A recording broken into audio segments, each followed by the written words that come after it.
Lucas et Eric investissent tous les deux dans les actions. Lucas utilise eToro pour investir dans des actions sans payer de commission. Eric doit payer une commission à sa banque à chaque fois qu'il achète ou vend une action.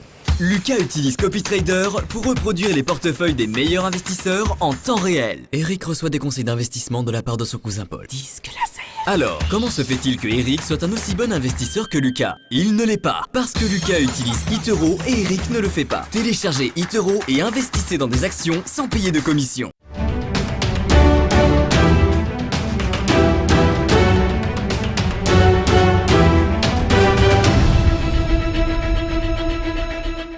Comment ouvre le CAC qui a terminé en légère baisse hier? On va voir ça tout de suite dans le chrono CAC avec Antoine Quesada, trader, formateur et coach. Bonjour Antoine. Oui, bonjour. Merci d'être avec nous. Alors aujourd'hui, journée assez importante avec le sommet européen consacré au plan de relance de 750 milliards d'euros de la Commission.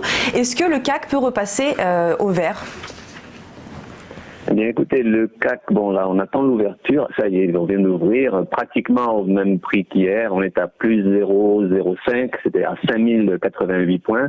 Donc, je dirais assez stable, comme s'il attendait justement l'événement important qui commence aujourd'hui, donc le Conseil européen qui va se tenir aujourd'hui et demain.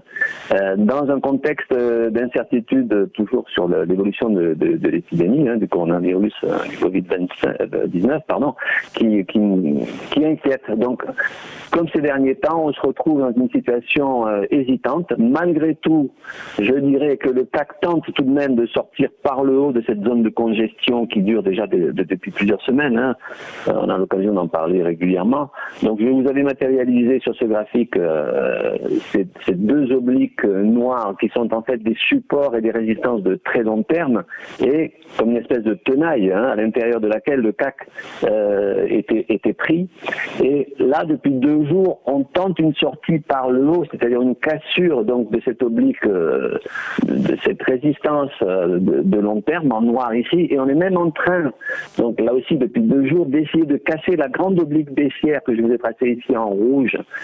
Et donc cette sortie par le haut libérerait un potentiel. En tout cas, je dirais qu'il semble probable que l'on se rapproche et que l'on atteigne les 61,8% de Fibonacci, qui est la ligne horizontale en pointillé bleu que vous avez ici sur le graphique, qui représente donc 61,8% de retracement, donc haussier par rapport à toute la forte baisse qu'on a connue au mois de mars. Donc, globalement, je serais tenté de dire qu'on est plutôt en bonne voie, mais le terrain est tellement incertain avec l'actualité et les craintes sur la situation sanitaire qu'il est difficile de faire une projection fiable. Néanmoins, je vous dis, la dynamique me semble plutôt haussière. Alors, pour le moment, on est complètement stable par rapport à hier. Et si on échouait, parce qu'on a déjà eu des tentatives de sortie par le haut de ce range, et à chaque fois, enfin à plusieurs reprises, on a calé, c'est-à-dire qu'on a eu des fausses sorties. C'est assez fréquent, donc c'est un petit peu des pièges pour ceux qui sont tentés de passer immédiatement acheteurs alors qu'on bute. Donc, si on ne sort pas et si on n'atteint pas les 5163 points qui représentent les 61,8% de Fibonacci, on risque de revenir ou de rester à nouveau, entre les 50% qui sont à 4871 points et cette zone des 5163. Donc, en attente, je pense que les choses vont se décanter dans les jours qui viennent. Merci beaucoup Antoine Quesada pour ce décryptage. On vous retrouve dans quelques instants pour les Market Movers.